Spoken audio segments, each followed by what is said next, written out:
there's more details with this Muhammad Mokaev stuff, right? Remember, like Dana White said at a press conference that, he's good to go, even though he's on a, 37 combined amateur pro fighting straight. Still 37 either way you paint, it's impressive. But he's been touted as like the next guy in, especially in England forever. Like he's the man.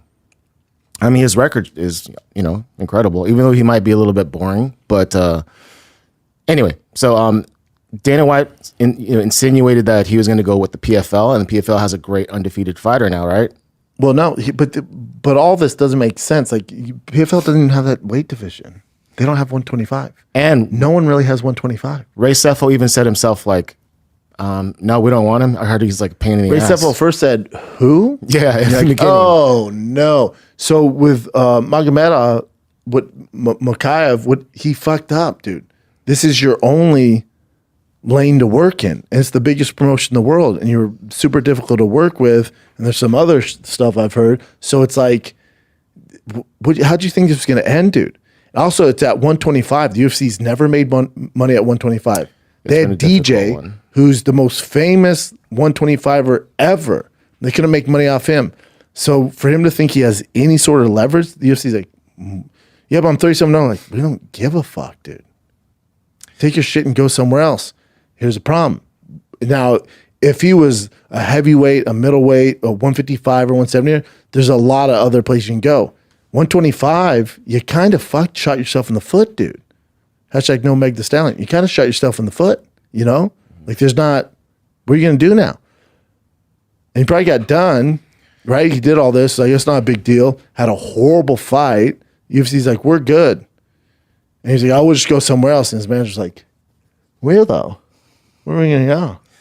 Well, I mean, he's apologizing big time. And he's saying, this is also on his ex, his Twitter. He's saying this is the first time I punched outside the cage. It was more personal. He was the one who headbutted 5 days before the Perez fight when I went to shake his hand in Vegas. I understand this is wrong. What happened at the hotel, I apologize to the UFC, but there's some nights I didn't sleep because someone treated me like that. I've never been cheap shot on the streets. I will never let anyone bully me. I never bullied anyone, but whatever happened, it happened. I don't want to keep going about it, but I will take big lesson from it. And then he... Tim Simpson, who's great. Go ahead. Tells me the rumor flowing around the UFC exit was brought on by negotiating with PFL while still under counter. Completely false. Yeah. Because they don't have a 125 division. It makes no sense. And this is the latest thing. Yes, Hunter Campbell to fight for free in his next fight. I was saying he's learned his lesson, wants to come back to the UFC. He's like, that's his home. That's where he wants to, be fighting forever. And he's begging them. So he's saying, like, I'll do a fight for free if you take me back. See, I'd take him back. I'd take him back. Yeah, I think if they both did a stupid thing where they both cheap shot at each other, then it's more than that. I know there has to be more underlying stuff, but yeah. And all the outcry from like, this is ridiculous, the UFC, this is so bullshit, blah, blah, blah. Really? Do you know the whole story? No, you don't. You know what I'm saying? You don't know. And you think the UFC is just going to let a kid who's 37-0 just walk away? No, there's more to the story. There's got to be. You give him a little credit here. That his problem is he's difficult to work with, right? He's kind of tough with the UFC staff. That's a huge issue the UFC doesn't tolerate. B, he's 125 pounds. That's probably the biggest thing, right? Yeah. And he had that horrible fight. He had he sucker punched the guy. The UFC's like, we want to get rid of 125 anyway. He's difficult. Get him out of here. And he doesn't sell tickets. Bud, you should be the nicest guy on that fucking roster. Also, where are you gonna go? Dude, PFL doesn't want to take him. See, the PFL don't want to take, that doesn't work. PFL doesn't have a 125-pound division.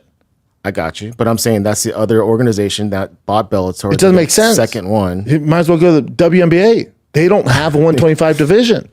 So when people go, PFL won't take him. They don't have the fucking division to take him. It's never made sense.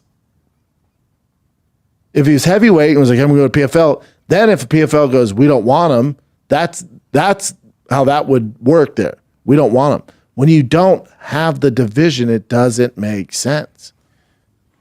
I mean, okay, so you go to one. Yeah, one for sure. But probably- if he did go to PFL, if that was, he would just have to go up in weight then, which would be a bitch. But Be tough, yeah.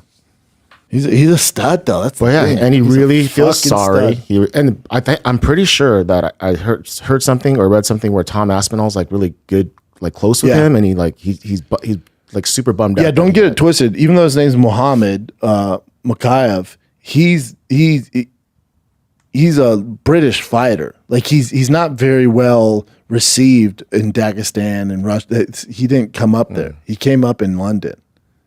His fan base is in London, but at 125, it's all relative. But the majority of his support is London. It's not across the way there in Dagestan and Russia. Like he's not selling those out. He's not a well-known guy over there. He's not walking the streets and getting bombarded by fans over there.